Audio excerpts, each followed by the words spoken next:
Bonsoir à toutes, bonsoir mes chers amis. Nous voici à notre rendez-vous, notre rendez-vous du jeudi soir. Avant toute chose, on va rendre grâce à Dieu et confier vraiment ces moments, sa grâce, son influence. Toi qui me suis, qui me regarde à cet instant, vraiment que la bienveillance du Seigneur soit ton partage, aussi mon partage à moi. Avec moi, nous allons prier ensemble. Père, merci pour ces moments. Merci parce que c'est toi qui rends ces rendez-vous possibles, Seigneur. Alors, quiconque est disposé à suivre ces moments, puisses-tu bénir sa vie. Encore une fois, je me soumets à ta grâce, je me soumets à ton esprit, Seigneur, et que celui-ci puisse me conduire à annoncer toutes choses selon ton amour pour quiconque avec qui nous allons partager ta parole ce soir. Je t'ai béni, ô Dieu, Père d'excellence, Père d'amour, au nom de Jésus. Amen, amen, amen.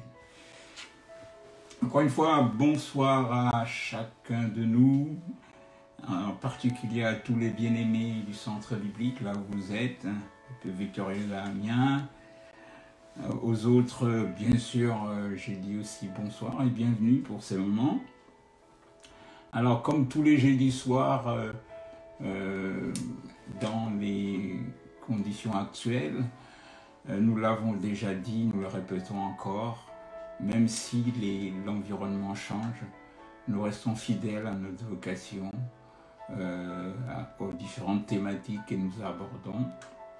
Alors, tous les jeudis soirs, on aborde donc la série « Ô Seigneur, que veux-tu que je fasse ?» Je l'ai déjà dit, je le répète, cette série nous a été inspirée suite à l'histoire de Saul de Tarse, qui était en route pour Damas. Et c'est à ces moments-là qu'il va rencontrer le Seigneur et terrassé par terre, il va crier à Dieu: maintenant, qu'est-ce que tu veux que je fasse? Maintenant que tu as touché ma vie, que veux-tu que je fasse? Je suis convaincu que chacun de nous, à un moment donné, devrait s'arrêter et poser cette question au Seigneur. Alors nous choisissons différents sujets pour découvrir qu'est-ce que Dieu veut qu'on puisse faire dans certains moments de nos vies. Alors tout au long du mois d'avril, nous traiterons un nouveau sujet. Ce sujet est dans la Bible le premier, dans l'ordre d'importance de notre rapport avec Dieu, avec notre Seigneur et Sauveur. Ce sujet est incorporé dans le premier fondement de l'enseignement de Jésus-Christ, selon Hébreux chapitre 6, à partir du verset 1. Aujourd'hui, je vais faire l'introduction. Et comme on a quelques jeudis quand même devant nous, nous évoluerons vraiment d'une manière calme. Et je réclamerai que l'influence de Dieu soit totale, afin qu'il y ait beaucoup de simplicité pendant tous ces moments. Ce sujet, je disais que est incorporé dans le premier fondement de l'enseignement de notre Jésus, notre Sauveur.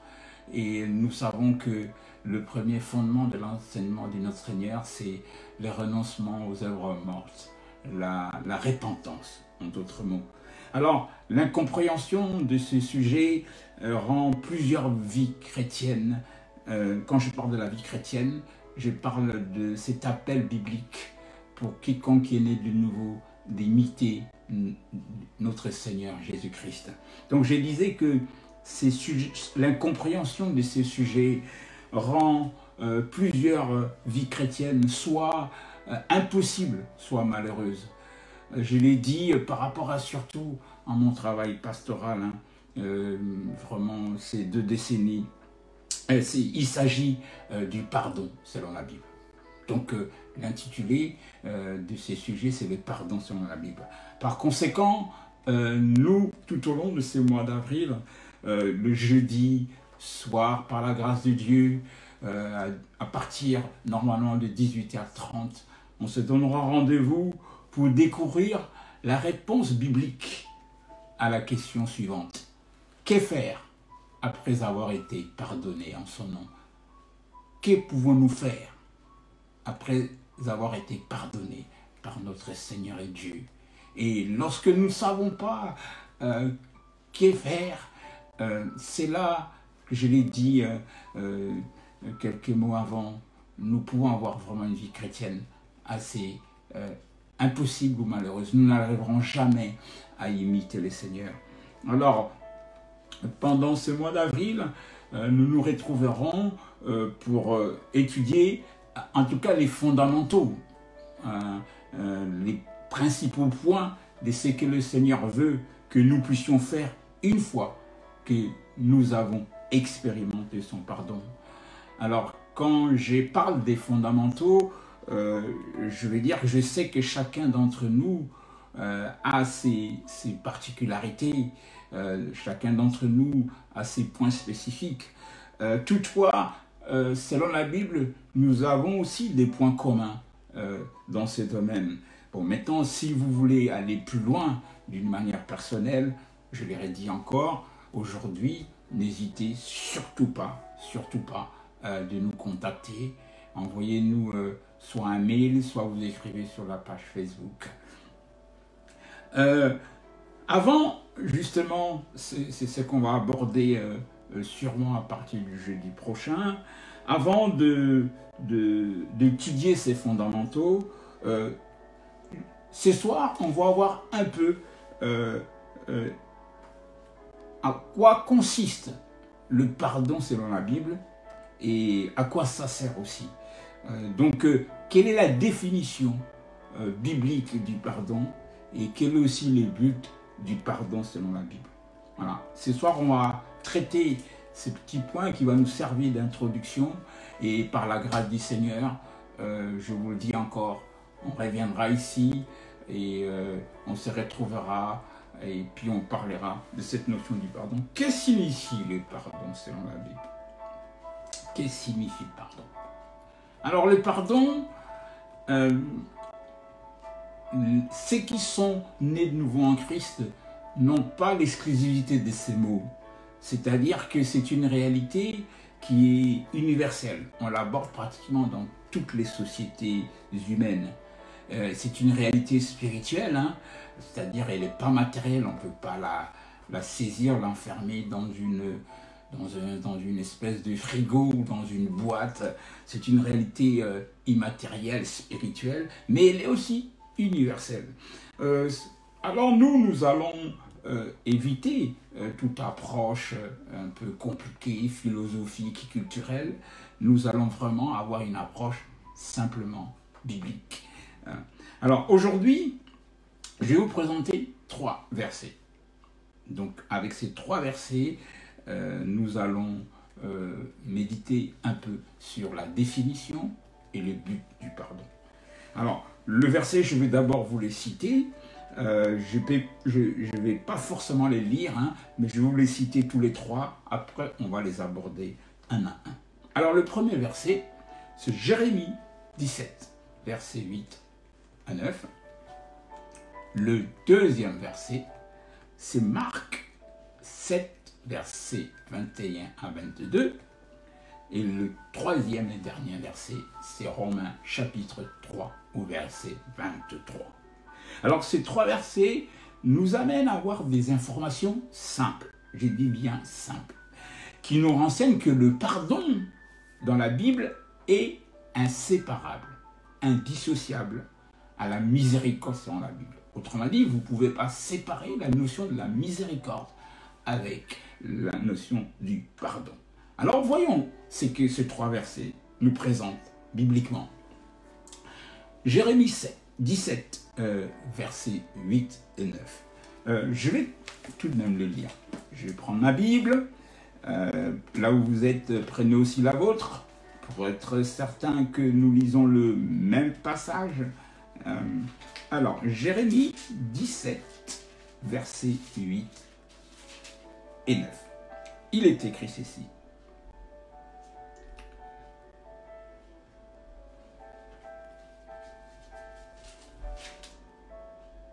On va lire plutôt le verset 9, et c'est celui qui nous intéresse plus. Le cœur est tortueux par-dessus tout. Il est méchant, qui peut le connaître? Le verset 10. Moi l'Éternel, j'éprouve le cœur, je sonde le rein, pour rendre à chacun selon ses voies, selon le fruit de ses œuvres. Voilà. Ces textes, alors c'est un texte dans l'Ancien Testament, nous allons tirer quelques informations justement qui vont nous permettre de comprendre que le pardon est indissociable à la miséricorde telle qu'elle est présentée dans la Bible. Jérémie, c'est l'un des serviteurs de Dieu dans l'Ancien Testament. Alors, il va recevoir du Seigneur des informations élémentaires qui sont très très importantes, mais très importantes. La première des informations, c'est que vu de Dieu par rapport au Dieu de la Bible, le cœur humain, alors on en a parlé un peu, le cœur humain, alors je vais redire ce qu'on a déjà dit, le cœur humain, autrement appelé aussi l'âme de l'être humain,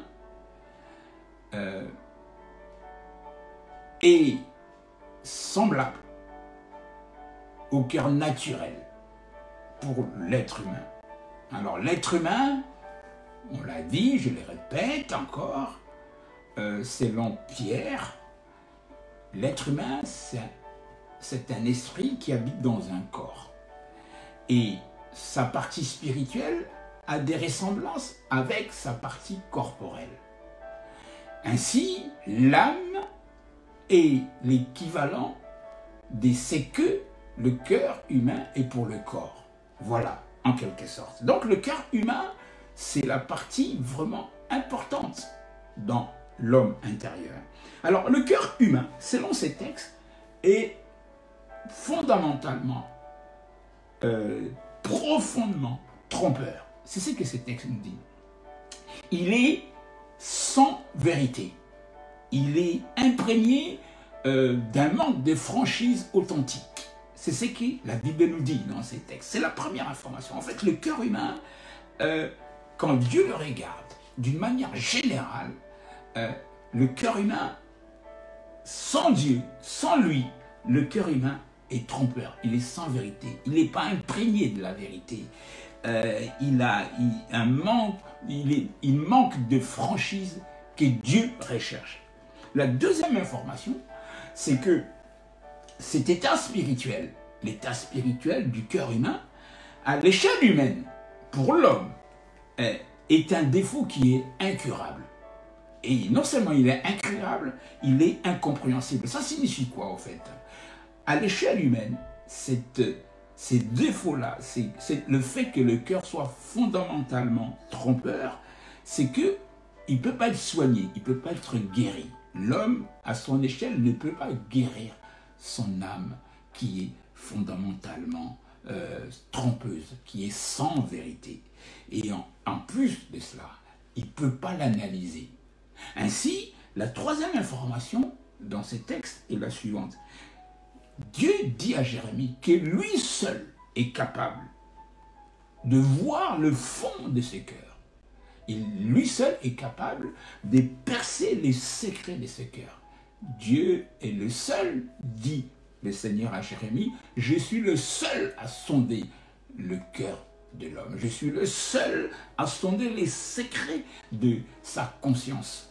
On reviendra plus tard à ça. Dans le livre des Hébreux, au chapitre 4, la Bible nous apprend que seule la parole de Dieu est capable de séparer l'âme et l'esprit. Mais on reviendra dans nos prochaines études. Alors, à partir du moment où il est le seul à voir le fond de ce cœur qui est tortueux par-dessus tout, Dieu dit à Jérémie, je suis aussi le seul à traiter chaque être humain selon sa conduite.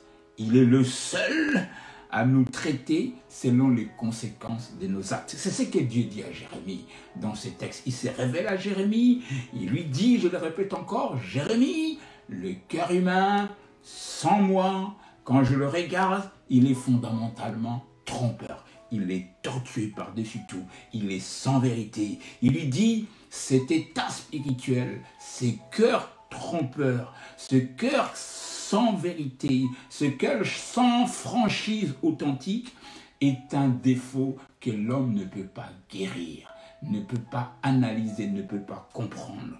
Voilà pourquoi je me présente comme étant le seul capable de sonder ses cœurs, le seul capable à traiter chaque être humain selon sa conduite, selon les conséquences de ses actes. Le deuxième texte que je nous ai donné, c'est Marc 7, versets 21 à 22. Alors, par ces textes, c'est Jésus qui parle par ces textes. Alléluia. On va le lire aussi. On va le lire. Toi qui es aussi, tu me suis, tu prends ta Bible. Oui, le sujet du pardon, je le répète encore, lorsque c'est mal compris, la marche chrétienne peut être vraiment chaotique. La marche chrétienne peut même devenir quelque chose d'impossible.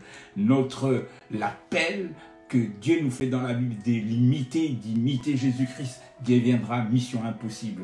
Voilà pourquoi ma prière est qu'au travers de ces sujets qu'on va aborder, que faire après avoir été pardonné par ton Seigneur? Tu dois apprendre à savoir quels sont les fondamentaux. Une fois que Dieu t'a pardonné, tu dois amener à le savoir pour rentrer ta marche chrétienne, non seulement possible, mais heureuse. Donc, lisons donc Matthieu chapitre 7. Non, pas Matthieu, Marc chapitre 7, au verset 21 et 22.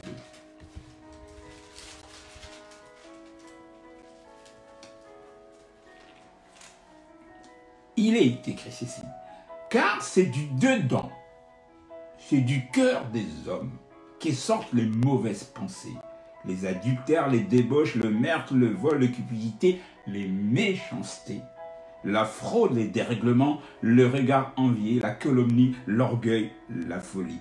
Toutes ces choses mauvaises sortent du dedans. Et c'est ça qui suit l'homme.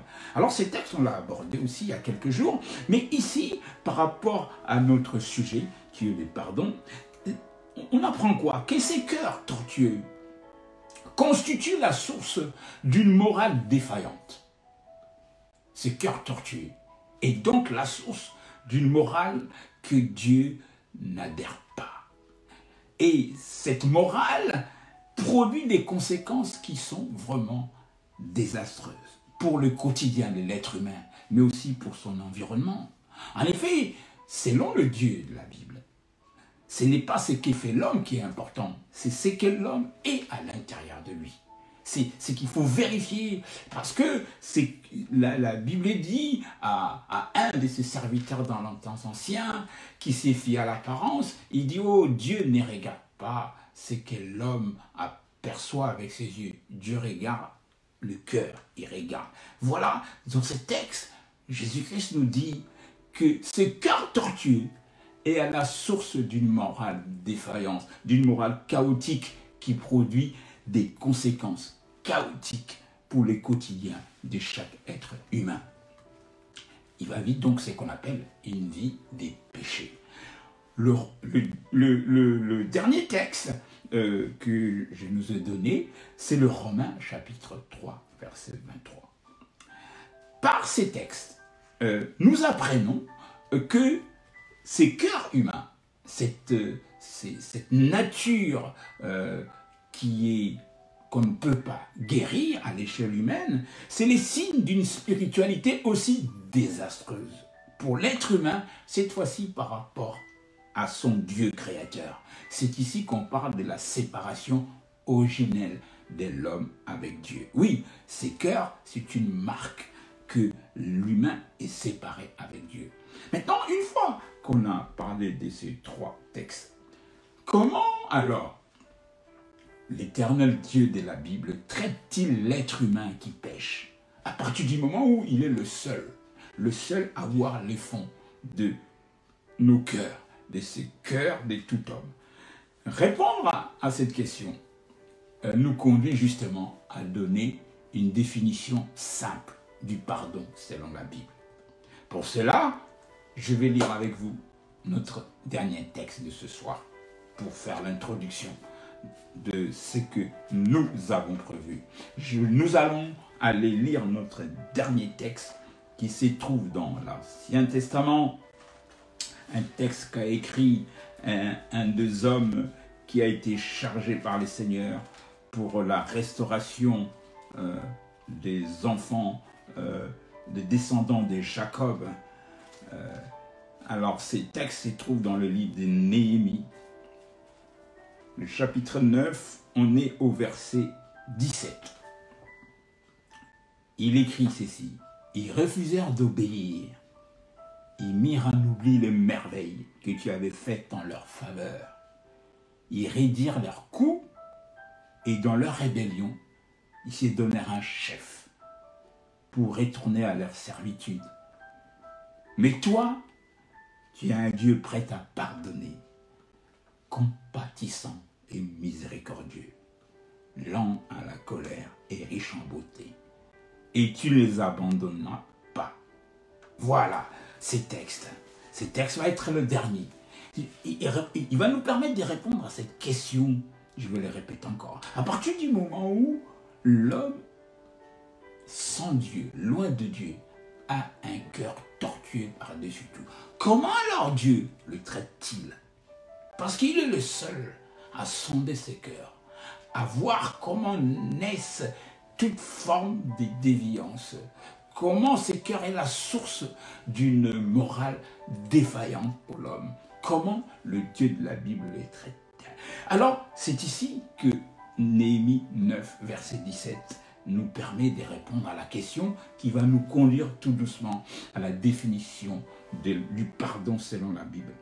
Première chose qu'on découvre dans ces textes, c'est qu'à l'époque de Néhémie, on est bien avant que Jésus-Christ vienne sur cette terre.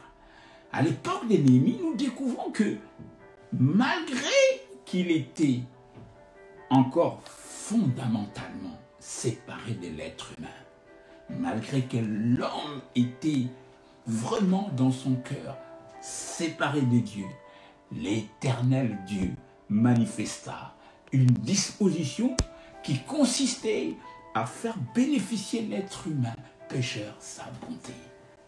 Si nous lisons ces textes, nous voyons que bien avant Jésus-Christ, bien avant que les hommes puissent bénéficier de la nouvelle naissance, malgré ces statuts d'un cœur plutôt tortueux, plutôt sans vérité, l'Éternel Dieu avait manifesté une disposition exceptionnelle.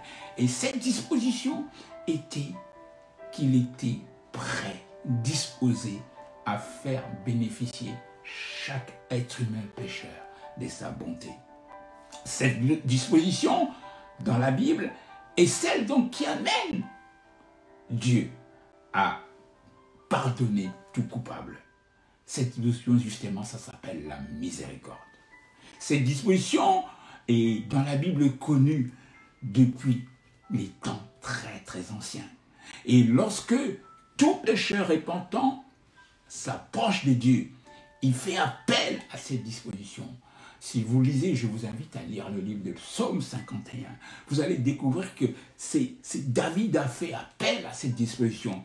Quand il a péché, il est venu vers Dieu et il a dit « Oh Dieu, aie pitié de moi dans ta miséricorde. » Voilà. Donc, le pardon, si nous suivons ce que je viens de partager avec nous, le pardon biblique est donc la manifestation spirituelle par laquelle le Dieu de la Bible donne ou redonne à l'homme pécheur qui se répand l'accès à toute grâce qui vient d'en haut, à toute grâce qui lui appartient.